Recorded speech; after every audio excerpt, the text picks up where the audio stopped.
देख पा रहे हैं कि किस तरह से यहाँ पे मरे हुए हैं। मनरेगा कर्मचारी को आपको बता दें कि साल में 100 दिन रोजगार देने का दावा किया गया था, लेकिन आज ये धूप में, चिलचिलाती धूप में जो है प्रदर्शन पे बैठे हुए हैं। आप साफ तौर पर देख पा रहे होंगे कि आखिर इनकी वजह क्या है, क्यों ये प्रदर्शन पे बैठे हुए हैं। हम इनसे बात करेंगे, आइए मेरे साथ। हमारे साथ मनरेगा कर्मचारी भी जुड़ चुके हैं। क्या नाम है आपका? बाबू हेमंत राव, राष्ट्रीय अध्यक्ष अखिल भारतीय मनरेगा कर्मचारी महासंघ नई दिल्ली।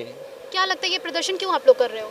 ये माननीय मुख्यमंत्री जी घोषणा किए थे 4 अक्टूबर 2021 को, आज 20 माह हो गए कि वो जो है हम लोगों के लिए कुछ किए थे तो वो नहीं हो पाया है। माने मुख्यमंत्री जी जो बोले उसको 1 महीने के अंदर शासनादेश बन के निकल जाना चाहिए, लेकिन हमारे लिए कष्ट की बात है कि ये हमारे भारतीय जनता पार्टी की सरकार है, माननीय योगी आदित्यनाथ जी मुख्यमंत्री हैं उत्तर प्रदेश के, और ये बोलते हैं तो इनका बोलना 20 महीने तक शासनादेश बन के नहीं निकलता है, जबकि निकल जाना चाहिए शासनादेश बन के। आपका क्या नाम है? चिदानंद कश्यप, राष्ट्रीय महासचिव अखिल भारतीय मनरेगा कर्मचारी महासंघ नई दिल्ली। क्या मांगे हैं आपकी, क्यों यहाँ प्रदर्शन पे बैठे हुए हैं? हमारी इतनी ही मांग है कि जो बीजेपी सत्ता में आने के लिए हम लोगों से लिखित वादा की थी, मनरेगा कर्मियों को हम नियमित करेंगे, सभी रोजगार सेवकों को नियमित करेंगे, और माननीय मुख्यमंत्री जी ने घोषणा की और अपने ट्विटर हैंडल पर वो डाला भी गया था कि मनरेगा कर्मियों की इन सारी समस्याएं हैं, इसको 1 माह के अंदर दूर कर लिया जाएगा।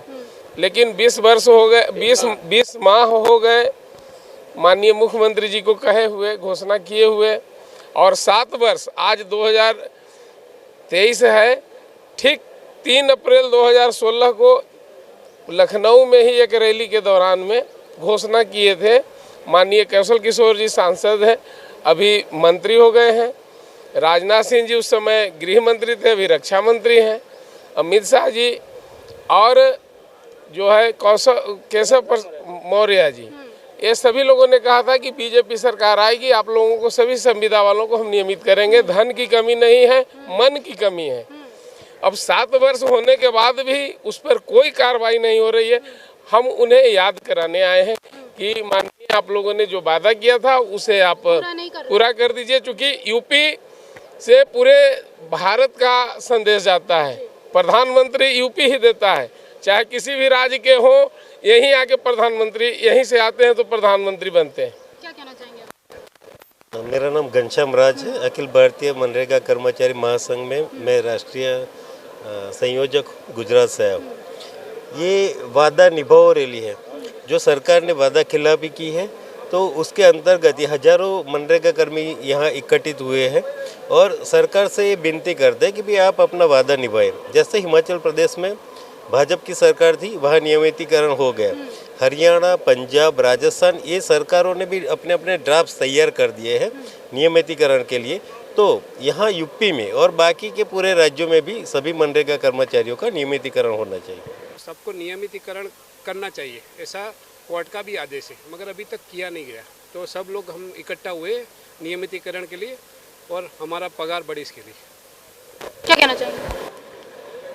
हम कहना ये चाहेंगे कि हमारे लोग जो माननीय मुख्यमंत्री जी वृंदावन लखनऊ में 2021 को घोषणा की थी, HR पॉलिसी, EPF कटौती और जो है महिलाओं को प्रसूति अवकाश, EPF की कटौती हम लोगों का जो होना था उसमें जो है 15% और मतलब कुल जो है 13% और 12% कसौटी होनी चाहिए, जो मिला कुल 25% होती है। पूरा 25% हम मनरेगा कर्मियों से काट लिया जा रहा है, जबकि उसमें 13% कटौती राज्य सरकार देती है और 12% की श्रम जो है वो अंशदान और मतलब हम लोग मतलब मनरेगा कर्मियों को उससे कटता है।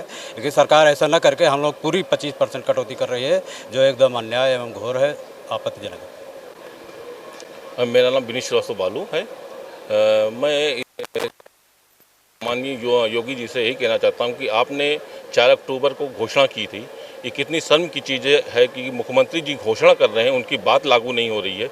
इससे बीजेपी गवर्नमेंट की इससे बड़ी शर्म की चीज़ नहीं होती। तो बीजेपी को वोट कौन दिया था? वोट तो आप ही लोग देते हैं ना। वोट तो हम ही लोग देते हैं, मगर उनसे भी उम्मीद थी कि मगर इसमें योगी जी की कमी नहीं है। जो नीचे उनका कर्मचारी तंत्र है वो बेवकूफ़ बना रहा है, योगी जी की प्रतिष्ठा को धूमिल कर रहा है। ये बात योगी जी तक नहीं पहुंच रही है, क्योंकि जो हम लोग को 4 अक्टूबर को उन्होंने सम्मेलन बुलाया था, उन्होंने बोला भी कि हमने, वैसे पहले मोती सिंह जी थे, मंत्री थे, उन्होंने कहा कि हमने सम्मेलन बुलाया, मगर योगी जी ने उसमें घोषणा की कि हमने अपने अधिकारियों ने पूछा क्यों आंदोलन कर रहे हैं, तो उन्होंने अधिकारियों ने बताया कि इन लोग की ये मांग है, तो हमने कहा कि वो सम्मेलन बुलाओ। तो मोती सिंह का सिर वैसे ही झुक गया था। मोती सिंह जी खुद झूठ बोले थे कि हमने सम्मेलन बुलाया, मगर योगी जी के अंदर कमी नहीं है। योगी जी ने घोषणा की है मगर उसको लागू नहीं हो रहा है। ये हम लोग योगी जी के पास बात पहुँचाना चाहते हैं कि आपकी बात को लागू नहीं किया जा रहा है। इससे शर्म की चीज़ क्या हो सकती है? हमारा नाम ललित शास्त्री है। मैं अखिल भारतीय महासभा के मंडल संयोजक हैं। और इस सरकार ने 4 अक्टूबर 2021 को डिफरेंस एक्सप्रेस वृंदावन में एक कार्यक्रम रैली बुलाई थी। उस रैली में एक कहा था कि रोजगार सेवकों की समस्त मनरेगा कर्मियों की समस्याओं को मैं समाधान करूंगा। माननीय योगी जी के पास जो भी भाई साहब बता रहे थे कि इस तरीके से बात कही गई, नहीं, मैं बताना चाहता हूं कि योगी जी के संज्ञान विधियां हैं और उन्होंने बात कि रोजगार सेवकों के साथ में मैं नियमित करूंगा। हमारी सरकार बनती है, आप लोग हमारी सरकार का समर्थन करिएगा, हमको लाइएगा। माननीय राजनाथ सिंह ने ये स्पष्ट लिख के दिया था। उनका लेटर पैड पे कहा था कि हमारी सरकार आती है तो मैं रोजगार सेवकों को जो रीढ़ की हड्डी हैं, ये मनरेगा को भारत के अंदर चला रहे हैं, उत्तर प्रदेश में ये रीढ़ की हड्डी हैं, इन्हीं से विकास होता है। और रोजगार सेवक आप कहना चाहते हैं कि योगी जी को सब पता है लेकिन उसके बाद भी वो अनजान बने हुए हैं। काम नहीं हो पा रहा है। रोजगार सेवकों का इतना बड़ा शोषण हो रहा है कि हम आप बता नहीं सकते कितने रोजगार सेवक साथी हमारे खत्म हो गए, मर गए हैं, उनके परिवारों को कुछ नहीं मिल पा रहा है, उनकी नौकरियां चली गई हैं, उनके बच्चों को खाने पीने के लाले पड़ रहे हैं। और 10,000 की मेरा मानदेय 10,000 किया गया हुआ है, जिसमें से 7,758 रुपये जो पहुँचता हुआ है, उसमें PF भी नहीं कटता हुआ हमारा PF भी PF का कोई भी पैसा किसी को नहीं दिया जाता। हमारा कोई रोजगार सेवक साथी खत्म हो जाए, कार्यस्थल पर मार दिया जाता है, उसके लिए कोई सरकार तरफ से अलग से धनराशि देने के लिए नहीं होती है। ये मुझे बहुत खेद है। मैं माननीय योगी जी से करूँगा कि रोजगार सेवकों का विशेष ध्यान रखें। ये मनरेगा यही विकास करवाते हैं। कर्मचारियों का दर्द अगर मुख्यमंत्री जी को नहीं जानकारी होगा तो दूसरा कोई नहीं कर सकता। बहुत दुर्भाग्यपूर्ण है कि 7,788 रुपये ग्राम रोजगार सेवकों का या अन्य संविदा कर्मचारी जो भी हैं, सबका मानदेय ऐसा है कि वो अपने रोजी रोटी और अपना घर परिवार चलाना मुश्किल है। आवाज दबा रही है क्या सरकार? बिल्कुल आवाज दबा रही है मैडम। माननीय मुख्यमंत्री जी ने 4 अक्टूबर 2021 को हम लोगों को अपने निजी खर्चे से हर ब्लॉक से बुलाकर कहा था कि मैं आप लोगों की जो भी तमन्ना है पूरी कर दूंगा। उन्होंने यहाँ बुलाकर सिर्फ हमारा जो 6,000 संबंधित 10,000 कर दिया, वो भी 10,000 पूरा हम लोगों को नहीं मिलता है। 7,788 रुपये बस हम लोगों के खाते में आता है। 2,212 रुपये कहाँ जाता है ये इनको नहीं पता है। इन्होंने कहा कि 4 पॉलिसी लागू कर देंगे, कहाँ गया? उन्होंने कहा कि महिलाओं के लिए 120 दिन की छुट्टी दे देंगे, कहाँ गया? उन्होंने कहा कि रोजगार सेवक को अगर कोई निकालता है तो उसकी सारी जिम्मेदारी DC मनरेगा को होगी। वो कहाँ आदेश गया आपका? आपने कहा था, आपका आदेश कहाँ गया? आपके अधिकारी क्या कर रहे हैं कि ये बात नहीं समझ पा रहे हैं कि रोजगार सेवक का बच्चा किसी स्कूल में, अच्छे स्कूल में पढ़ नहीं सकता है? 7,788 रुपये में अपने माँ बाप का इलाज कराएगा कि अपने बच्चे को पढ़ाएगा? आप क्या कहना, यहाँ बैठ के क्या कर रहे हैं माननीय मुख्यमंत्री जी? किस लिए हम लोग को बुलाए थे? आज हमारा बच्चा किसी स्कूल में जाकर 4 महीने पढ़ता है, हम लोग झूठ बोलते हैं कि हम इस महीने तनख्वाह दे देंगे, इस महीने तनख्वाह दे देंगे, लेकिन तनख्वाह नहीं आती है। 4 महीने आने के बाद पेरोल पेरोल बोले पेरोल पेरोल ये मांगते हैं। ये भी वीडियो ये मीटिंग में नहीं आता है, एक मीटिंग नहीं आएगा, रोक दो इसका मानदेय। इतनी बड़ी मानदेय है 7,788 रुपये हमको देने के लिए एक मीटिंग काफी नहीं है कि हम अपने माँ बाप का इलाज के लिए छुट्टी नहीं ले सकते हैं। इसका आधार कहाँ होगा? मैं मुख्यमंत्री जी से पूछना चाहता हूँ। किस तरह से इनमें गुस्सा है, कितनी नाराजगी है, आप साफ तौर पर देख पा रहे होंगे कि इनके बच्चों का खर्च तक नहीं निकल पा रहा है, आंखों में आंसू है, दिल में गुस्सा है। क्या बोलना चाहेंगे? पटेल उपाध्यक्ष, मैं यही कहना चाहता हूं जो अभी आपने प्रश्न किया कि आप लोगों ने वोट दे करके सरकार, इनकी सरकार नहीं थी और माननीय राजनाथ सिंह, कौशल किशोर जी, ऐसे तमाम वरिष्ठ उन्होंने आश्वासन दिया था कि हमारी सरकार आएगी तो हम नियमित करेंगे। उनकी सरकार हम लोगों ने बनवा दी है।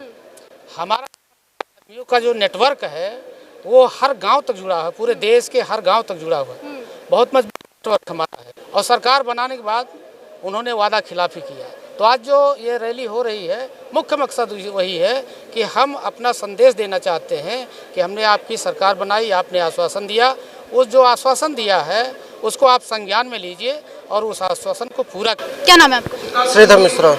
क्या मांगे हैं, क्यों आप लोग प्रदर्शन में बैठे? हमारी नियमितीकरण की प्रमुख मांग है, हमें नियमितीकरण चाहिए, उसके सिवा और कुछ नहीं। 14 साल से हम लोग अस्थायी रूप रहे। अभी 2021 में माननीय मुख्यमंत्री जी ने कहा था हम आप लोग नियमितीकरण कर देंगे, लेकिन नियमितीकरण हुआ नहीं, अपना वादा उन्होंने नहीं निभाया। सरकार से हमें नियमितीकरण की मांग है। उन्होंने जो वादा किया था अभी पिछले जो है 4 अक्टूबर को डिफेंस एक्सपो मैदान में, उसको भी पूरा नहीं किया है। बस हमारा यही मांग है, हम लोग यही करने यहाँ पे आए कि हमें नियमित कर दिया जाए, हमारे परिवार का भरण पोषण जिससे हो सके। जितना ये मानदेय दे रहे हैं इतने में हमें लगता है कि सरकार के जो भी अधिकारी हैं इनके मोबाइल का खर्चा भी नहीं हो रहा होगा, उसमें हमारे परिवार को चला रहे हैं, जो कि जीने मरने की लड़ाई है। यहाँ पे हमें जो है हमारे हक चाहिए, हमें नियमितीकरण चाहिए। ये हम लोग इतने दिन से यहाँ धरना प्रदर्शन कर रहे हैं, 14-15 साल हो गया नौकरी करते, तो क्या हम लोगों के पास बाल बच्चे नहीं है, हमारा परिवार नहीं है, हमारे पास जीविकोपार्जन का सही साधन नहीं होना चाहिए? 230 रुपये मनरेगा मजदूरी हो गई है और हम लोगों को 200 भी नहीं मिलने वाला था, जो भी मिल रहा है उसमें भी काटा जा रहा है। हमारे पैसे से हमको ईपीएफ दिया जा रहा है, वो भी सिर्फ हमारे पैसे का ईपीएफ हमको दिखाई देता है, न कि सरकार के पैसे का ईपीएफ कहीं से आता हो। वो ईपीएफ का कहीं अता पता नहीं है। हमारा मैसेज आता है, हमारे पैसे का मैसेज आता है कि आपके वेतन से जो पैसा कटा है उसका ईपीएफ आपके खाते में चला गया, तो सरकार का पैसे का ईपीएफ कहाँ गया, वो हमको नहीं मिल पाता। हम ये जानना चाहते हैं, क्या हमको ये अधिकार नहीं है कि हमको भी एक उचित मानदेय दिया जाए जिससे हमारा परिवार चल सके? हमारे परिवार को भी तो जीविकोपार्जन के लिए कुछ चाहिए, सही उचित मानदेय। तो हमारे साथ ऐसा क्यों किया जा रहा है? इसलिए कि जोर जबरदस्ती, अगर आप घर के मालिक हैं और आप जबरदस्ती करें तो आपका परिवार कैसे चलेगा? हम तो आपके लिए हमेशा खड़े हुए, हमेशा खड़े रहे, हमेशा खड़े रहेंगे, लेकिन हमारे लिए आप क्या करेंगे? हमारे लिए भी तो कुछ होना चाहिए ना, हम आपके बच्चे हैं ना, तो बच्चों को क्या भूखों मार दिया जाए? ऐसा नहीं होना चाहिए ना। हमारे साथी हैं, तो आप लोगों से भी बात करिए, आप जितने लोग यहाँ आए हैं ये सब पांडे जी बिल्कुल सही कह रहे हैं। हाँ, हम लोग 2006 से कार्यरत हैं, लेकिन जो भी सरकार आ रही है खाली लालीपाप ही दे रही है। हम लोग यहाँ लखनऊ आए थे, माननीय योगी जी बुलाए थे, वहाँ हम लोगों को पेमेंट बढ़ाया, लेकिन जो हम लोगों का ईपीएफ करता है वो हमारे पेमेंट से करता है और उनके तरफ से कुछ भी अंशदान नहीं मिलता है। सरकार की तरफ से कोई अंशदान नहीं है, सरकार की तरफ से कोई ईपीएफ हमारे खाते में नहीं जा रहा है। और माननीय मुख्यमंत्री जी ने आप कहीं पैसा देके आप कोई बोल रही है कि हम हमारे पैसे से जो परसेंटेज कटता 12% कटता है, उसी का 930 रुपया हमारे खाते में दिखाई देता है ईपीएफ का, और वो भी बहुत 2213 रुपये के बाद कटता है। और 2013 में राजनाथ सिंह द्वारा लखनऊ में घोषणा की गई थी कि घोषणा की गई थी कि आप हमारी सरकार बनेगी तो आप लोगों को नियुक्त किया जाएगा, लेकिन आज तक कोई अनुपालन नहीं हुआ। तो आज छोड़िए, माननीय मुख्यमंत्री जी द्वारा वृंदावन में डायरेक्ट घोषणा की गई थी कि 1 महीने के अंदर आपकी समस्याओं का समाधान किया जाएगा, लेकिन आज तक कुछ नहीं हुआ। मैं माननीय मुख्यमंत्री से पूछना चाहता हूँ, जब हिमाचल प्रदेश में हम लोग नियमित हो गए हैं तो यहाँ पर क्यों नहीं कर रहे हो? क्या कारण है जो है आप अपने वादे से पीछे हट रहे हैं? देखिए, इनकी जो मांगे हैं वो लगातार अपनी मांगों को लेकर शिकायत कर रहे हैं। आरोप सरकार की बातों को रखिए, हम चाहते हैं कि आप लोग हम लोगों की बातों को जोर लगा कर रखिए और माननीय मुख्यमंत्री जी हम लोगों की बातों को सुने, हमारी भावनाओं को समझे, हमारी भावनाओं से खेले नहीं। हम लोग ये चाहते हैं कि हम भी उन्हीं के लड़के हैं, हम उनके परिवार के सदस्य हैं और हमारे साथ न्याय हो, हमको एक उचित मानदेय दिया जाए जिससे हमारा परिवार चल सके, हम लोग भी अपने आप को खुशहाल महसूस कर सके। यहाँ तक आने में हमको 1000 रुपये खर्च करना पड़ा है, जिससे हमारे परिवार का 1 महीने का कुछ न कुछ बढ़िया खर्च चलता, जिससे हम 1000 रुपये में 1 महीने की साग सब्जी की व्यवस्था कर लेते हैं। लेकिन यहाँ तक आने में हमारी मजबूरी है, क्योंकि हमारी ज़रूरत है, इसलिए हमको यहाँ आना पड़ता है। देखिए, आप मेरे अगल बगल भी देख पा रहे होंगे, हमने आपको सब कुछ दिखा दिया है कि मनरेगा जो है कर्मचारी हैं वो काफ़ी ज़्यादा परेशान है, काफ़ी हद तक उनकी जो है मांगे हैं वो जायज़ हैं, क्योंकि जिस तरह से ये लोग बता रहे हैं कि इनको जो है वेतन जो मिल रहा है वो काफ़ी कम है, क्योंकि महंगाई जिस हिसाब से बढ़ा रहे हैं उस हिसाब से आप जो है उनको रोजगार भी तो दीजिए, उनका वेतन भी तो करिए। इतना परेशानी है, इतनी चिलचिलाती धूप है, हम भी इनके साथ लगातार इनकी मांगों को आप तक पहुँचाने की कोशिश कर रहे हैं। कैमरा पर्सन सनी के साथ में श्रुति शुक्ला, अटल टीवी, लखनऊ।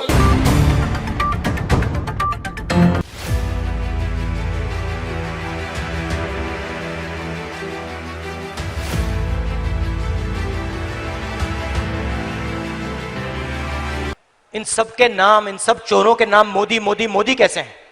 मोदी, ललित मोदी, नरेंद्र मोदी, और अभी थोड़ा ढूंढेंगे तो और बहुत सारे मोदी निकलेंगे। मानहानि मामले में कांग्रेस नेता राहुल गांधी को सोमवार जमानत मिल गई। सूरत की अदालत ने उनकी अपील पर अगली सुनवाई 13 अप्रैल को करने का निर्देश दिया है। जमानत मिलने के बाद राहुल गांधी ने ट्वीट किया, ये मित्रकाल के विरुद्ध लोकतंत्र को बचाने की लड़ाई है। इस संघर्ष में सत्य मेरा अस्त्र है और सत्य ही मेरा आसरा। राहुल गांधी को सूरत कोर्ट से जमानत मिलने के बाद उनकी बहन और कांग्रेस महासचिव प्रियंका गांधी वाड्रा ने भी ट्वीट किया। उन्होंने लिखा कि सूरमा नहीं विचलित होते, क्षण एक नहीं धीरज खोते, विघ्नों को गले लगाते हैं, कांटों में राह बनाते हैं। इससे पहले राहुल गांधी सोमवार दोपहर में बहन प्रियंका गांधी के साथ फ्लाइट से सूरत पहुंचे थे और निचली अदालत के फैसले के खिलाफ अपील दायर करने को लेकर सत्र अदालत के लिए रवाना हुए थे। 3 कांग्रेसी शासित प्रदेशों के मुख्यमंत्री और कई वरिष्ठ नेता भी उनके साथ मौजूद थे। राहुल गांधी को पिछले महीने यहाँ की निचली अदालत ने दोषी ठहराया था और 2 साल के लिए सजा भी सुनाई थी। 2 भगोड़े कारोबारियों और प्रधानमंत्री नरेंद्र मोदी के सरनेम के बारे में अपनी टिप्पणी में राहुल गांधी ने कहा था कि सारे चोरों का नाम मोदी होता है। इन सब के नाम, इन सब चोरों के नाम मोदी मोदी मोदी कैसे हैं? मोदी, ललित मोदी, नरेंद्र मोदी, और अभी थोड़ा ढूंढेंगे तो और बहुत सारे मोदी निकलेंगे। निचली अदालत ने फैसले के खिलाफ अपील के लिए उनकी सजा 1 महीने के लिए निलंबित कर दी थी। एक दिन बाद उन्हें लोकसभा के सदस्य के रूप में आयोग भी घोषित कर दिया गया था। डेस्क रिपोर्ट, अटल टीवी।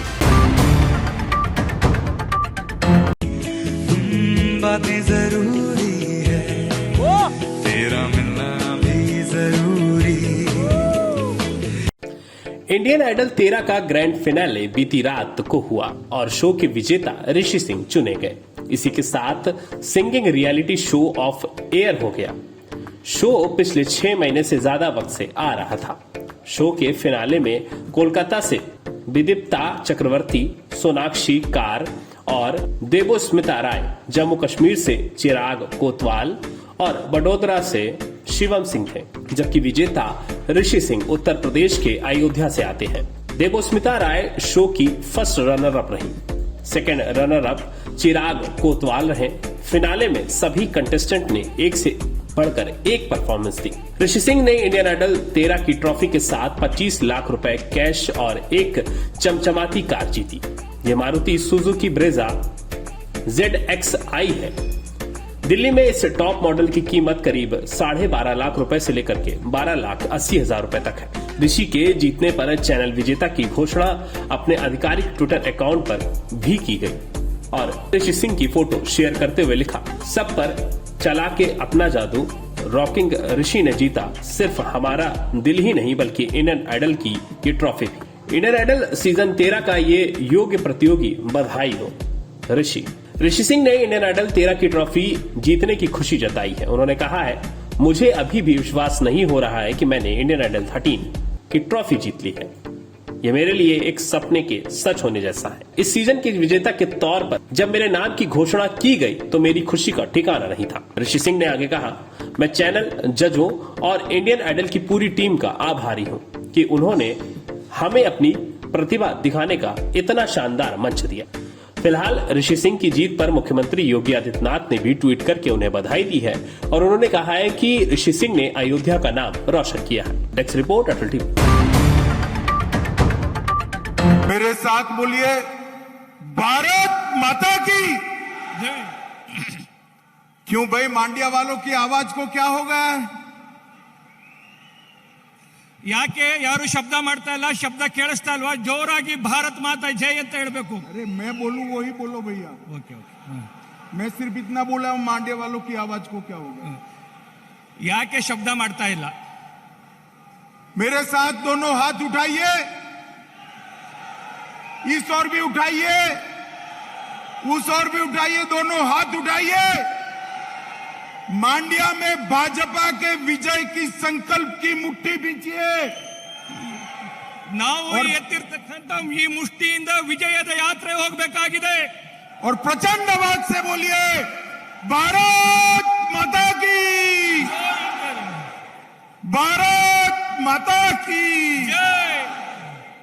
मित्रों, यहां मैं आया हूं तब सबसे पहले मेले कोटे के स्वामी चेलू नारायण, चुनचुन गिरी के काल भैरव, श्री रंगपटना के रंगनाथ स्वामी, मुद्दूर और किक्केरी के श्री नरसिम्हा स्वामी के सामने अपना शीश झुकाकर मेरी बात की शुरुआत करना चाहता हूं.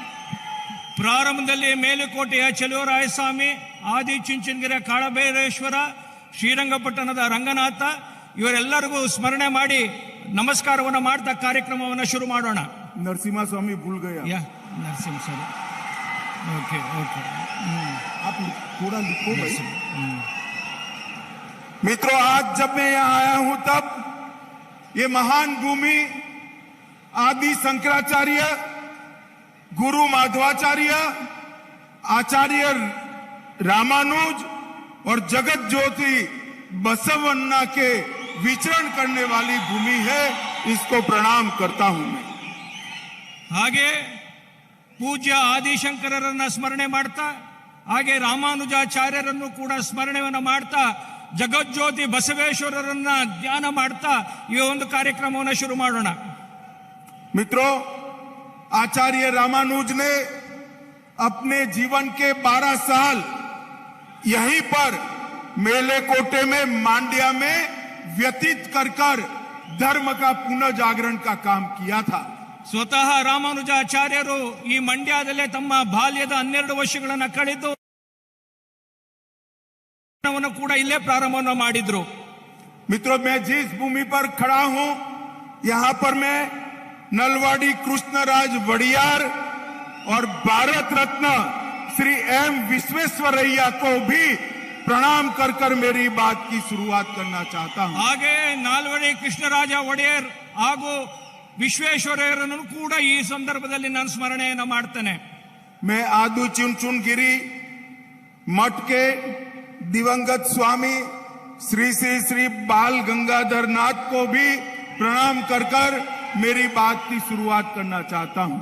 ಹಾಗೆ ಆದಿಚುಂಚನಗಿರಿ ಶ್ರೀಗಳಾದಂತ ಬಾಲಗಂಗಾಧರ ನಾಥ ಸ್ವಾಮಿಗಳಿಗೂ ಕೂಡ ಪ್ರಣಾಮವನ್ನು ನಾನು ಈ ಸಂದರ್ಭದಲ್ಲಿ ಮಾಡ್ತೇನೆ. और ये मांड्या जिला हमारे प्रिय नेता येदुरप्पा जी का जन्म स्थान है. ಹಾಗೆಯೇ ನಮ್ಮ ಪಕ್ಷದ ಹಿರಿಯ ನಾಯಕರಾಗಿರ್ತಕ್ಕಂಥ ಆದರಣೀಯ ಯಡಿಯೂರಪ್ಪನವರ ಜನ್ಮಸ್ಥಳ ಕೂಡ ಈ ಜಾಗ ಆಗಿದೆ. और आज येदुरप्पा जी देश में नहीं है, विदेश में है.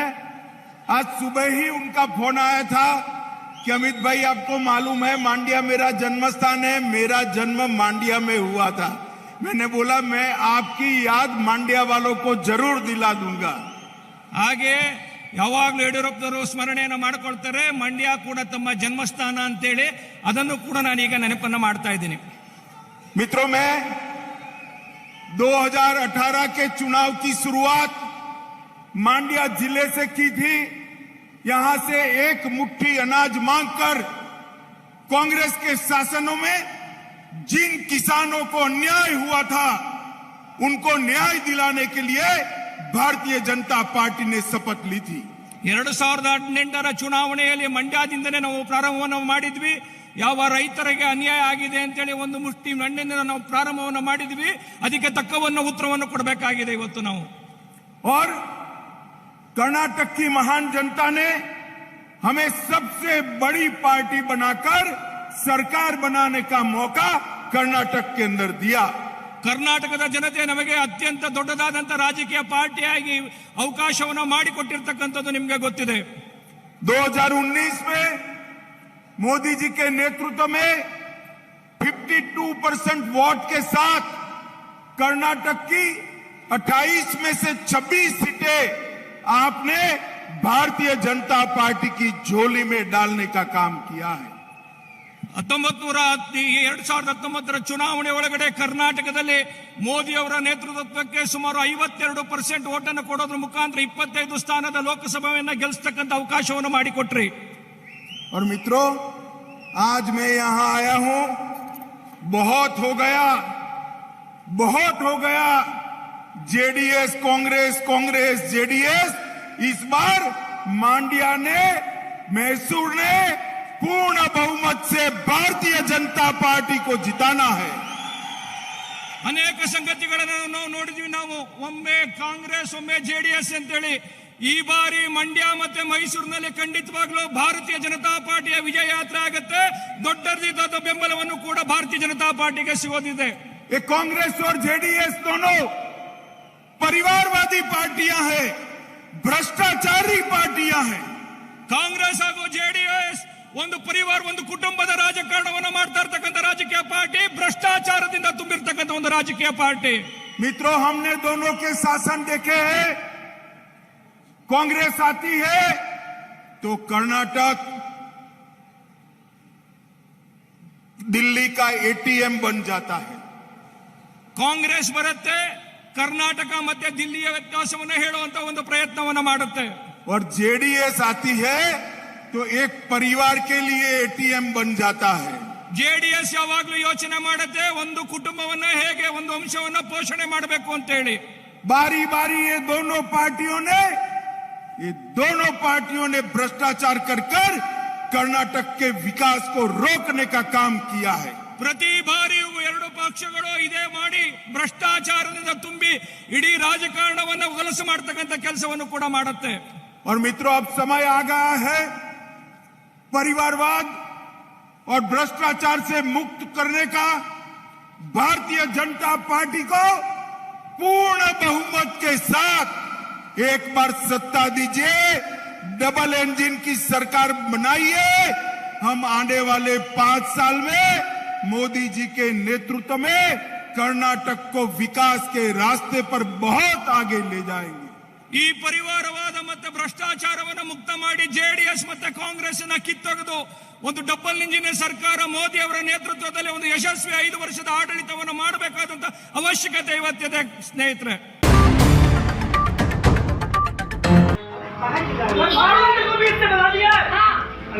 मंदिर है, ये मंदिर समझ गए? अब आता ना, तुमको मालूम नहीं है? तुमने जानबूझ के किया ये काम। अरे तुमने किया ये जानबूझ के काम। हम जब कह रहे हैं लड़की कराई थी, हमको नहीं पता चला बाहर से, और तुम भी वीडियो बना रहे हो। नहीं, उससे मतलब क्या है? उससे कोई बात नहीं है। चाचे तुम हिंदू हो, मुस्लिम तो होना है। हिंदू होना चाहिए तो फिर भाई तुम हिंदू हो ना, मुस्लिम तो हो नहीं। हम मुस्लिम हैं, लखीमपुर खीरी के पलिया इलाके में स्थित एक मंदिर में एक महिला द्वारा मंदिर में नमाज पढ़ने का मामला सामने आया है। मामला संज्ञान में आने के बाद मौके पर पहुंची पुलिस ने महिला को हिरासत में लेते हुए मामले की जांच शुरू कर दी है। पूरे प्रकरण को पुलिस अधीक्षक ने गंभीरता से लेते हुए मामले की जांच के लिए क्षेत्राधिकारी पलिया को नामित किया है। मंदिर में नमाज के बाद पकड़े जाने पर महिला द्वारा की जा रही अभद्रता का वीडियो भी सोशल मीडिया पर तेजी से वायरल हो रहा है। वायरल वीडियो में एक महिला लोगों से झगड़ते हुए नजर आ रही है। मंदिर है, ये मंदिर समझ गए? अब आता ना, तुमको मालूम नहीं है? तुमने जानबूझ के किया ये काम। अरे तुमने किया ये जानबूझ के काम। हम जब कह रहे हैं लड़की कराई थी, हमको नहीं पता चला बाहर से, और तुम भी वीडियो बना रहे हो। नहीं, उससे मतलब क्या है? उससे कोई बात नहीं है। चाचे तुम हिंदू हो, मुस्लिम तो होना है। हिंदू होना चाहिए तो फिर भाई तुम हिंदू हो ना, मुस्लिम तो हो नहीं। हम मुस्लिम हैं, वहीं मंदिर में नमाज पढ़ने की जानकारी जैसे ही लोगों को हुई, वैसे ही लोग इकट्ठा हो गए और मंदिर में नमाज का विरोध करने लगे। मामले में पुलिस अधीक्षक गणेश प्रसाद शाह ने बताया कि मामले की जांच अपर पुलिस अधीक्षक से कराई जा रही है। जो भी तथ्य सामने आएंगे उसके अनुसार कानूनी कार्रवाई अमल में लाई जाएगी। सवाल ये है कि महिला ने किसी असामाजिक तत्व के इशारे में ऐसा किया है या फिर जानबूझकर। फिलहाल पुलिस ने मंदिर के पास गश्त बढ़ा दी है। पिछले हफ्ते ही नोएडा के सुपरटेक इको विलेज 2 में नमाज पढ़ने को लेकर दो संप्रदाय के लोगों के बीच विवाद हो गया, जिसके बाद वहां पुलिस की तैनाती की गई थी। वहां उस सोसाइटी के बाहर के लोग जिस तरह नमाज पढ़ने आया करते थे, उस पर स्थानीय लोगों को आपत्ति थी। सवाल है, क्या ये किसी सोची समझी साजिश का हिस्सा है? पुलिस को इस एंगल से भी मामले की पड़ताल करनी होगी। शिव मंदिर मेला सिंह चौराहा स्थित हमारी एक दुकान है मंदिर परिसर में, जिसमें जो है साफ सफाई के लिए कि लड़की को जो है मिसेज ने कहा होगा, वो जो है लड़की जो है साफ सफाई कर रही थी, तो वहां पर किसी ने कह दिया कि वहां पर उसने नमाज पढ़ी है, जबकि ऐसी कोई बात नहीं है।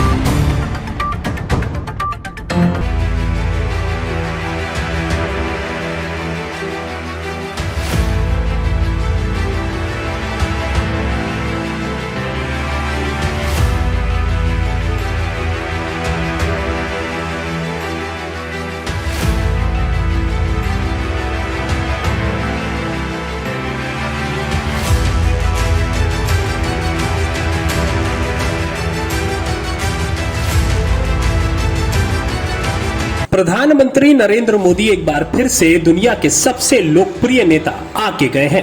अमेरिकी आधारित मॉर्निंग कंसल्ट की ओर से जारी की गई ग्लोबल लीडर की ताजा अप्रूवल लिस्ट में पीएम मोदी सबसे अधिक 75% की अप्रूवल रेटिंग के साथ लोकप्रिय नेताओं की लिस्ट में टॉप पर बने हुए हैं।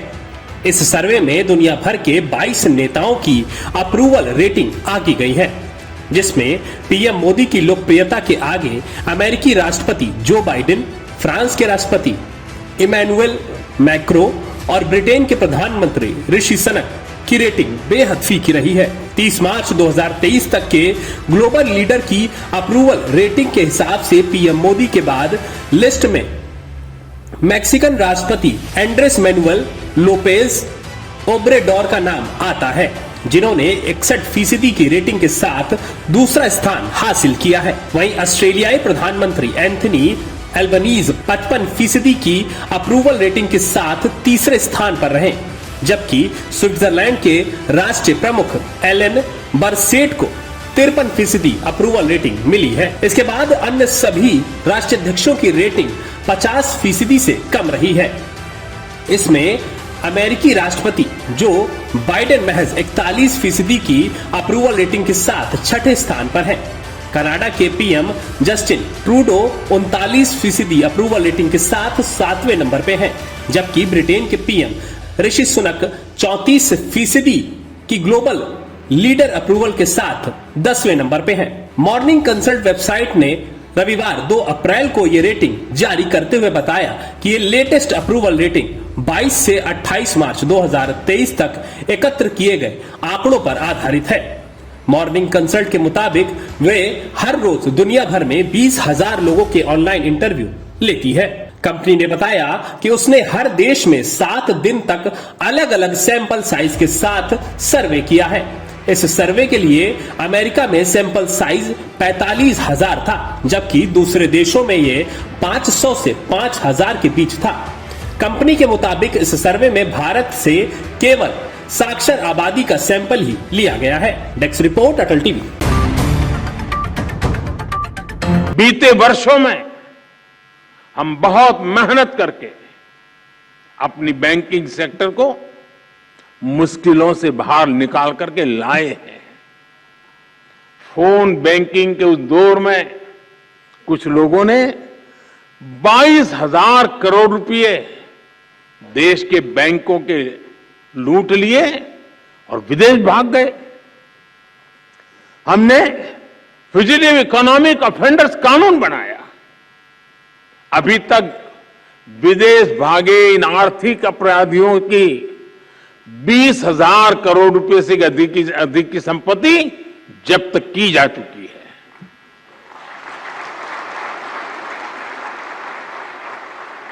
साथियों, भ्रष्टाचारियों ने देश का खजाना लूटने का एक और तरीका बना रखा था, जो दशकों से चला आ रहा था।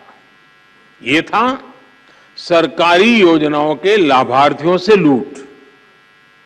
पहले की सरकारों में जो मदद गरीब लाभार्थियों के लिए भेजी जाती थी, वो बीच में ही लूट ली जाती थी। राशन हो, घर हो, स्कॉलरशिप हो, पेंशन हो, ऐसी अनेक सरकारी स्कीम्स में असली लाभार्थी खुद को ठगा हुआ महसूस करते थे। और एक प्रधानमंत्री ने तो कहा था, 1 रुपया जाता है 15 पैसा पहुंचता है। 85 पैसों की चोरी होती थी। पिछले दिनों में सोच रहा था, हमने डीबीटी के द्वारा करीब 27 लाख करोड़ रुपए नीचे लोगों में पहुंचाया है। अगर उस हिसाब से देखता तो 27 लाख करोड़ में से करीब करीब 16 लाख करोड़ कहीं चले गए होते।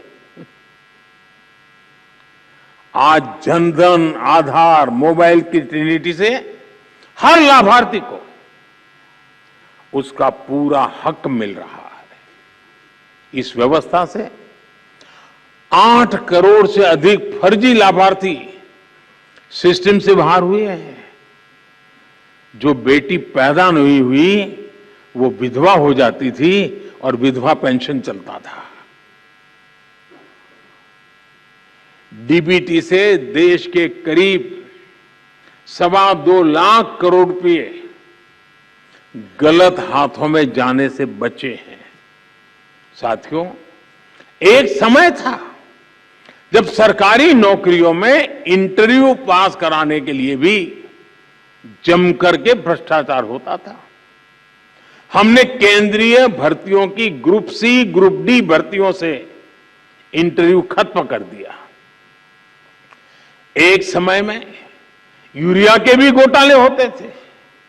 हमने यूरिया में नीम कोटिंग कर इस पर भी लगाम लगा दी। डिफेंस डील्स में भी घोटाले आम थे। बीते 9 वर्षों में डिफेंस डील्स पूरी पारदर्शिता के साथ किया गया है। अब तो हम भारत में ही अपनी जरूरत का रक्षा सामान बनाने पर बल दे रहे हैं। साथियों, भ्रष्टाचार के विरुद्ध लड़ाई को लेकर ऐसे अनेक कदम आप भी बता सकते हैं, मैं भी गिना सकता हूं। लेकिन अतीत के हर अध्याय से हमें कुछ न कुछ सीखने की जरूरत है। दुर्भाग्य से भ्रष्टाचार से जुड़े मामले वर्षों तक खींचते चले जाते हैं।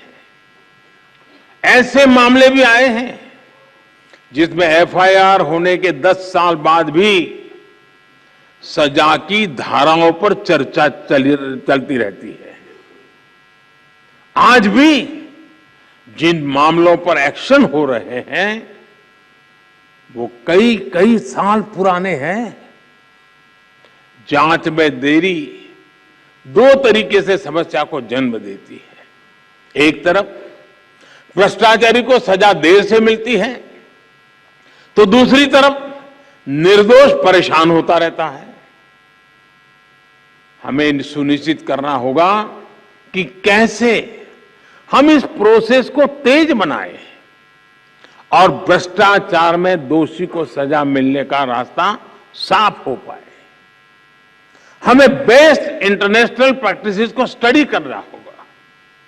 जांच अधिकारियों की कैपेसिटी बिल्डिंग पर फोकस करना होगा। और साथियों, आपके बीच मैं एक बात फिर स्पष्ट करना चाहता हूं। आज देश में करप्शन के खिलाफ कार्रवाई करने के लिए राजनीति की इच्छा शक्ति में कोई कमी नहीं है। आपको कहीं पर भी हिचकने, कहीं रुकने की जरूरत नहीं है। मैं जानता हूं जिनके खिलाफ एक्शन ले रहे हैं वो बहुत ताकतवर लोग हैं। बरसों बरस तक वो सरकार का, सिस्टम का हिस्सा रहे हैं। संभव है कई जगह किसी राज्य में आज भी विस्तृत सत्ता का हिस्सा हो। बरसों बरस तक उन्होंने भी एक इकोसिस्टम बनाया है। इकोसिस्टम अक्सर उनके काले कारनामों को कवर देने के लिए, आप जैसे संस्थाओं की छवि बिगाड़ने के लिए एक्टिव हो जाता है। एजेंसी पर ही हमला बोल दो, ये लोग आपका ध्यान भटकाते रहेंगे, लेकिन आपको अपने काम पर फोकस रखना है। कोई भी भ्रष्टाचारी बचना नहीं चाहिए। हमारी कोशिशों में कोई भी डील नहीं आनी चाहिए। ये देश की इच्छा है, ये देशवासियों की इच्छा है, और मैं आपको भरोसा दिलाता हूं, देश आपके साथ है, कानून आपके साथ है, देश का संविधान आपके साथ है। साथियों, बेहतर परिणामों के लिए अलग अलग एजेंसियों के बीच के साइलोज को भी खत्म करना बहुत आवश्यक है। ज्वाइंट और मल्टी डिसिप्लिनरी इन्वेस्टिगेशन आपसी विश्वास के माहौल में ही संभव होगा। अब देश की ज्योग्राफिकल बाउंड्रीज, उससे बाहर भी पैसों का, लोगों का, गुड्स एंड सर्विसेज का बड़े पैमाने पर मूवमेंट हो रहा है। जैसे जैसे भारत की आर्थिक शक्ति बढ़ रही है, तो अड़चने पैदा करने वाले भी बढ़ रहे हैं। भारत के सामाजिक ताने बाने पर, हमारी एकता और भाईचारे पर, हमारे आर्थिक हितों पर, हमारे संस्थानों पर भी नित्य प्रतिदिन प्रहार बढ़ते चले जा रहे हैं, और इसमें जाहिर तौर पर करप्शन का पैसा लगता है। इसलिए हमें क्राइम और करप्शन के मल्टीनेशनल नेचर को भी समझना होगा, स्टडी करना होगा, उठ के रूट कॉज तक पहुंचना होगा। आज हम अक्सर देखते हैं कि आधुनिक टेक्नोलॉजी के कारण क्राइम ग्लोबल हो रहे हैं, लेकिन यही टेक्नोलॉजी, यही इनोवेशन समाधान भी दे सकते हैं। हमें इन्वेस्टिगेशन में फॉरेंसिक साइंस के उपयोग का और ज्यादा विस्तार करना होगा। साथियों, साइबर क्राइम जैसी चुनौतियों से निपटने के लिए हमें इनोवेटिव तरीके खोजने चाहिए। हम टेक एनेबल एंटरप्रेन्योर्स और यंगस्टर्स को अपने साथ जोड़ सकते हैं। आपके संगठन में ही कई टेक्नोसेवी युवा होंगे जिनका बेहतर उपयोग किया जा सकता है। साथियों, मुझे बताया गया है कि सीबीआई ने 75 ऐसी प्रथाओं को कंपाइल किया है जिन्हें समाप्त किया जा सकता है। हमें एक समयबद्ध तरीके से इस पर काम करना चाहिए।